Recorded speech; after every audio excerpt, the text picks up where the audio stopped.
Hapa ni Venerable Kanza Mulaba Dieudonné, ni archidiacre ya Bajanga. Hapa tunakutana kwa faze ya pili ya formation ya katechisme, inahusu archidiakone mbili, Isura na Bajanga.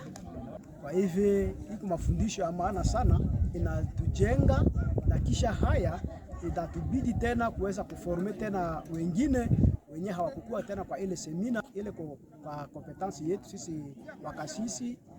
Kwa hivi vraiment iko mafundisho ya maana sana, hata jina la Bwana lipewe sifa. Mafundisho ina regroupe paroisse 10 ya c'est-à-dire archidiakone ya Isura iko 5 na archidiakone ya Bajanga iko 4 au mwongozi ya kila paroisse.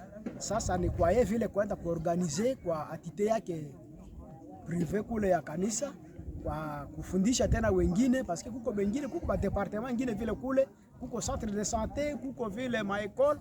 Kwa hivi inatubidi sasa kisha hii formation kwa siba cure tutaona tena ba chef de département yetu kuwapitishia vile ile nini ile mafundisho ya katechisme. Hii programme vraiment haifai ikatike, ikue tena kwanza fanya tena suivi. Il faut tena kila bureau ya juu apate kuona namna kanaweza kuorganize tena sehemu ingine, kwa sababu masiku hizi dunia yetu inakuwa ndani inakuwa dunia tatizo sana.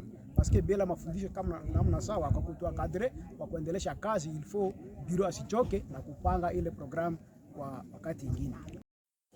Naitika na mama Uzuka Mkosi Irene.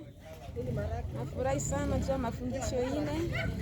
Kwanza kwa kanisa ninakuwa kama mama mjumbe, ninakuwa vile mama mtumishi ya chapele na soki. Okay. Parasa soki vile na vile nakuwa mwalimu ya ekodini. Kupatana na mafundisho hii yanisaidia sana juu ya kufundisha wakatekisimu juu ya neno la Mungu.